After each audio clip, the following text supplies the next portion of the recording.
Well, good morning, gentlemen. I'm excited to be able to share with you this morning. I want to talk about drastic means to a desired end. Drastic meaning extreme, like seriously big commitment. Drastic in the sense of taking measures that are far above the normal, implied something really significant. Um, and the recovery journey that we're on isn't one that's going to be for the faint of heart. Isn't going to be one for those that are, well, I'll try to get to it. I mean, matter of fact, one guy said to me about 6 weeks ago. He said, "Yeah, this is a lot of work, man. You expect a lot." And I said, well, I think we do that because we want to help people get out of it. You don't get out of this through a casual little, you know, walk an aisle, change for a while routine. And so I want to talk to you about drastic means to a desired end. And the desired end, of course, is actually the end of being free from the addiction and actually walking in a way that just really really honors the Lord, frees you, builds respect with those closest to you and dearest to you. And so I want to put in the chat the handout for this morning. So hang tough as it comes into play here. There you go. You should see it arriving right now. And yeah. So let me walk through this with you.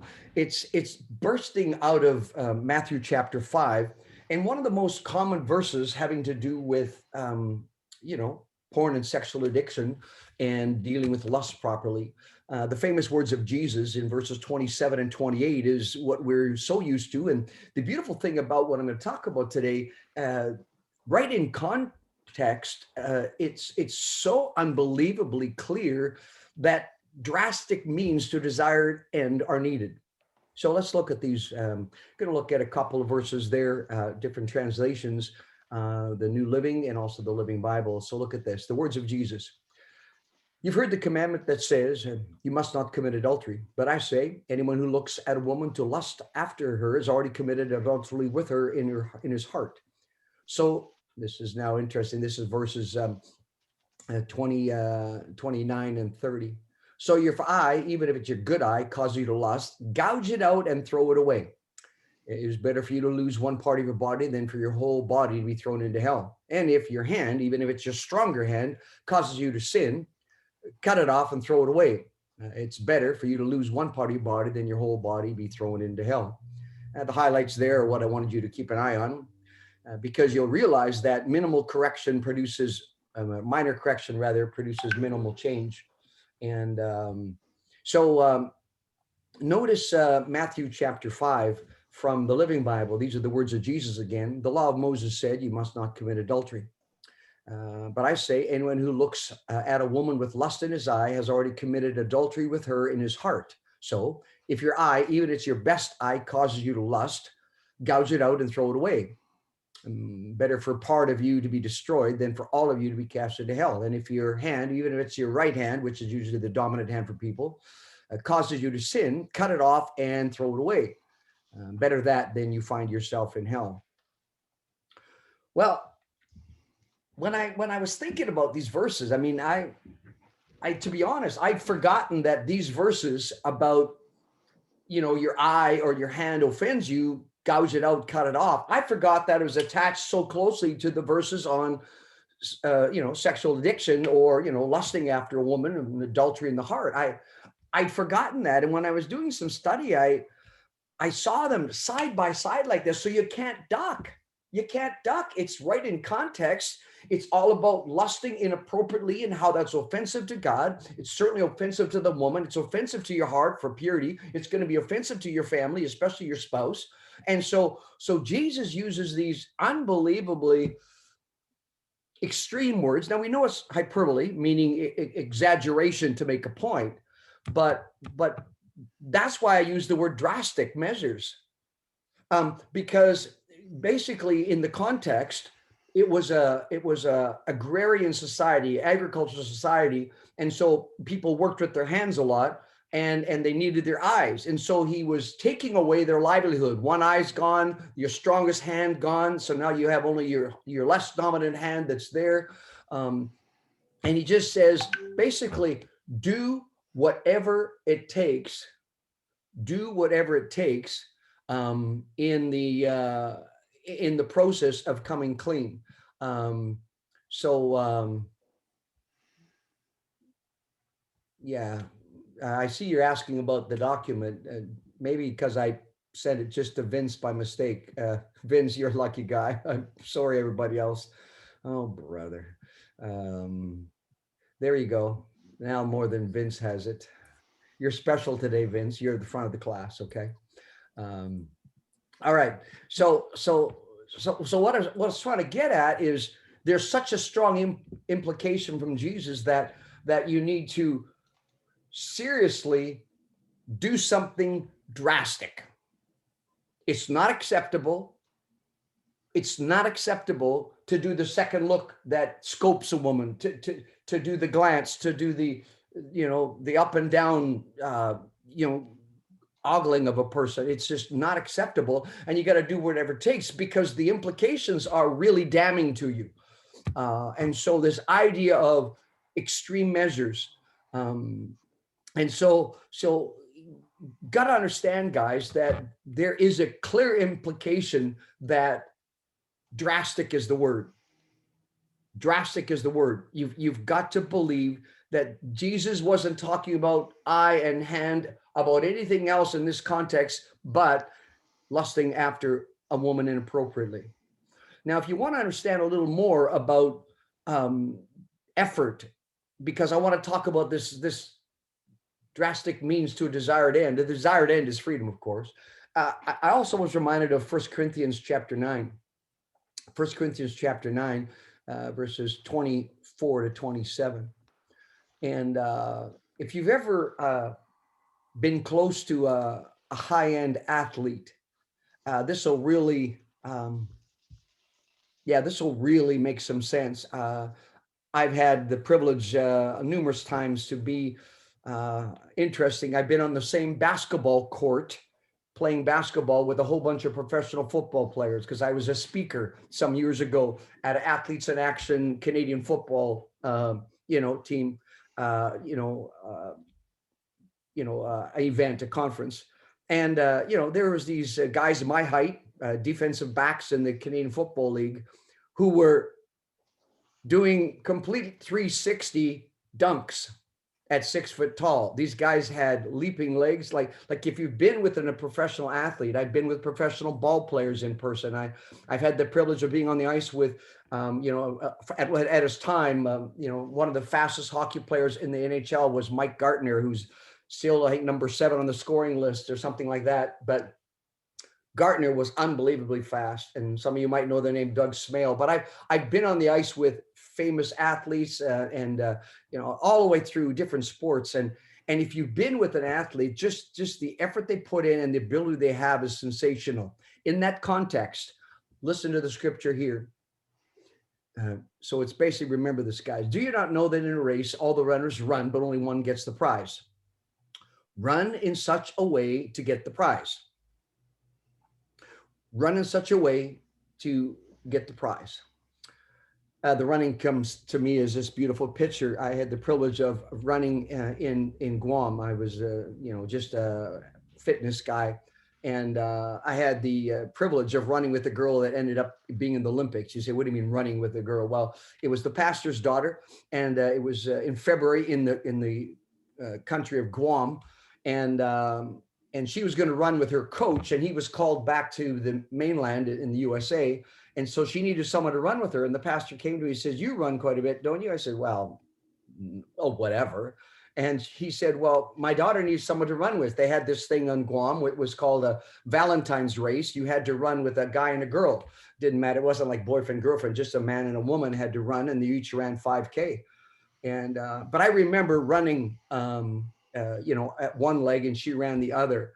But to watch her run and then to see her run in the Olympics. Now she got whatever was the top 60 in the 800 meters in the world, and she got about fourth in her heat. So she didn't go any farther, but she did run her personal best over there. But you see, she would run in such a way to get the prize, in this case, her personal best. She got invited to the Olympics, and man, she was a machine. Everyone who competes in the games goes into strict training. See, you're in the game of recovery. And if you're going to compete in this game, you need to go into strict training. You know, these people who run, they get the gold medal or whatever, and they do it to get a crown that will not last. Matter of fact, if you know, in the Olympics at the time, all it was a laurel wreath, which is kind of a very light wreath, almost like the leaf of celery. I mean, you know how a leaf of celery, after it sits on the counter for a bit, it just kind of gets floppy and is pretty much done by the end of the day. The laurel wreath wasn't even something you could hang on the wall. It wouldn't keep its shape even. It was just the significance of it was that you were the one that was crowned with this thing. And so, yeah, I mean, they do it to get a crown that will not last, likely till the end of the day. But we do it to get a crown that'll last forever because of our obedience to Jesus. Therefore, Paul says, I don't run like somebody running aimlessly. I do not fight like a boxer who's just swinging randomly at the air. Every swing is aimed. Every swing has got a purpose. He goes on to say, no, I strike a blow to my body and make it my slave. Like he's seriously like smarten up, Currie, you know, like, so that after I preach to others, helped other people along the way, I myself will be disqualified from the prize. Listen to it in the Living Bible. And you keep thinking through about the effort, because a wussy effort leads to wimpy effects, right? In a race, everyone runs, but only one person gets the prize, first prize. So run your race to win. To win the contest, you must deny yourselves many things that would keep you from doing your best. There it is right there. You must deny yourselves many things that would keep you from doing your best.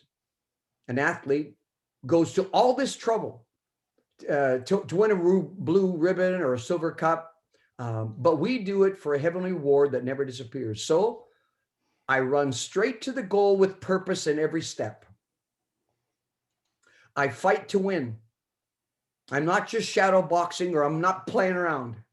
Like an athlete, I punish my body, treating it roughly, training it to do what it should, not what it wants to.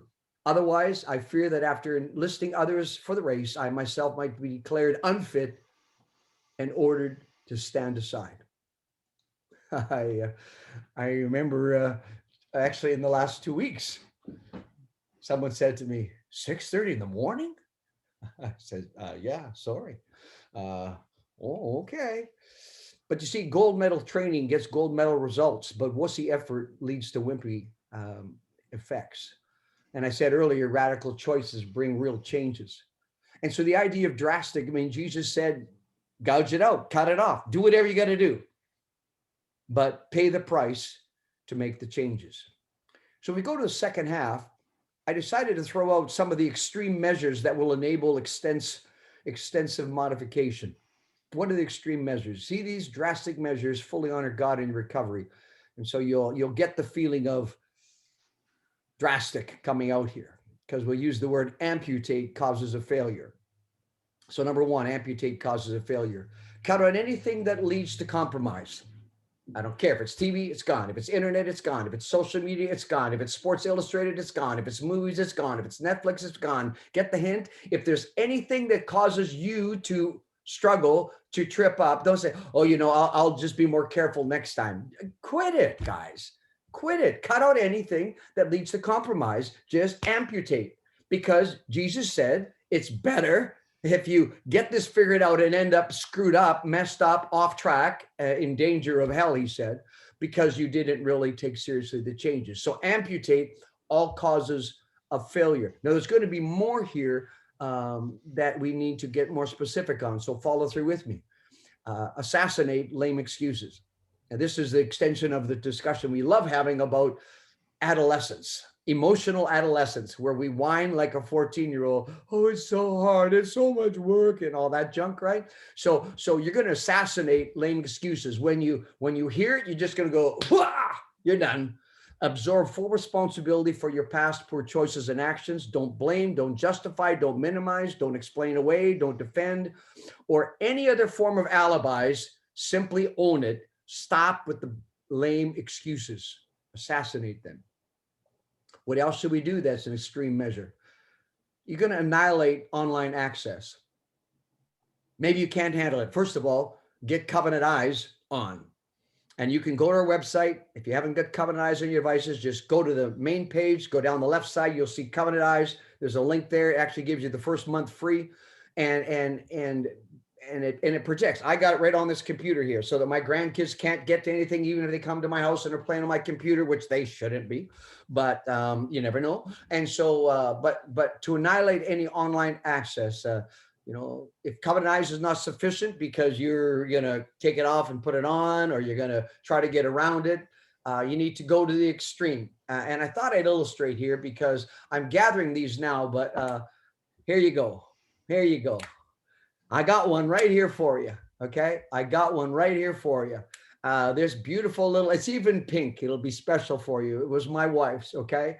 But I'm gathering a half a dozen flip phones so that if guys are struggling with their access online, they can use one of our flip phones for 6 months and see if they can get back on track.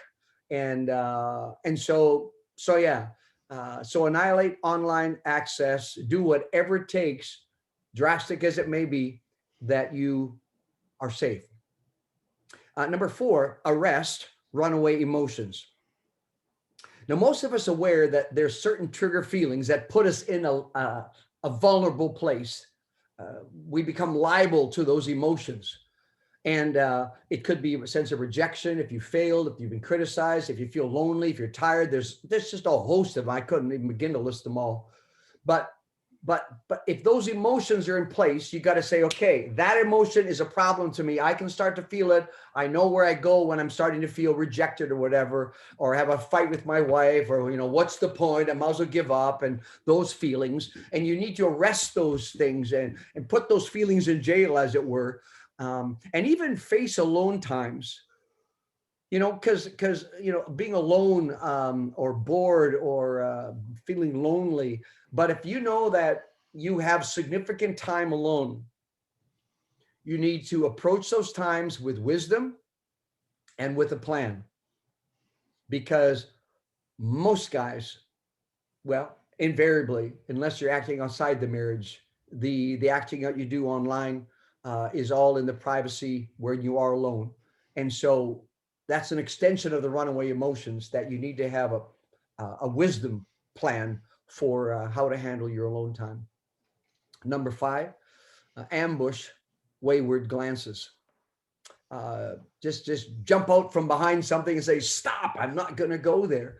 You see, believe that your eyes belong to Jesus, and that we need to stop all second looks where I kind of crane my neck and do the once up and down. It's one thing to notice a pretty lady. Okay, so I've noticed her, and that'll be it. I won't go back there, especially if there's certain things about her that our first glance caught our interest. I just won't go there. Just won't go there. And you got to treat younger women. This is read out of 1 Peter, by the way. It's a quote. Treat younger women as sisters with absolute purity. Or like Job said in Job 31, make a covenant with my eyes not to look lustfully at a young woman, but just I won't look lustfully. So I got to stop any wayward glances. I mean, some of you got covenant eyes on, so you can't get to material, but man, you've got a boatload of memories in your head, or you're just as much tempted to look at people all the time. And so you need to just ambush those wayward glances. Number 6, you need to alienate the wrong crowd. You got to run with those who will respect and support your journey. Got to run away from those who will cause you to stumble and downplay your stand for purity. before God and man. You there's a really a serious need to again in Timothy it says flee youthful lusts and pursue righteousness, faithfulness, etc., along with all those. And it says run with people who want to go in the direction that honors God. So to alienate the wrong crowd, you got to ask yourself, who are the people that I hang with that are not going to pull me in this good direction? And I got to say, okay, that's it. I'll befriend those people, but they won't be my inside companions anymore. I cannot, because it's always trash talk. It's always sexual innuendos. It's always, chick chasing or flirting or whatever. So I need to alienate the wrong crowd and make some hard choices. Number 7, avoid tempting places. What I find is that men have this excuse-making ability to say, well, listen, I'm just going with my buddies. I don't want to be offensive. They want to go here, so I just went along with them. Well, that's not drastic. That's accommodating. And so I'm amazed at the. I actually had it out with someone recently over. Now, let me get this straight, and I won't use the story, but you're telling me that you feel this is okay to do this. Well, yeah, it's because, and he starts to explain. He's talking to me like this is okay. Well, this is not even a 1 out of 10 okay. This is a 0 out of 10 okay. But in his mind, he is somehow thinking that, well, because I'm not X or not Y now, this is actually not a big deal. But what are you thinking? Obviously, don't do sexual establishments with the boys. No stags where guests show up. You say, yeah, but it's my best friend. Well, listen, tell your best friend, listen, I'll be there for the meal part, but when the entertainment starts coming, I'm going to be out of there. It's just not for me. I love my wife too much to be ogling some stripper that comes to this stag. You can't believe. Well, listen, it's my brother's stag. I'm going to go. His best man planned it, so I'm just going to kind of look the other way. I said, no, I don't think that's a good choice. Take a stand. And well, that's pretty drastic, isn't it? Yeah, it is. Jesus said, if your eye has a problem, gouge it out. If your hand has a problem, cut it off. So do you have to maybe not go to a stag that is your brother's or good friends? Maybe.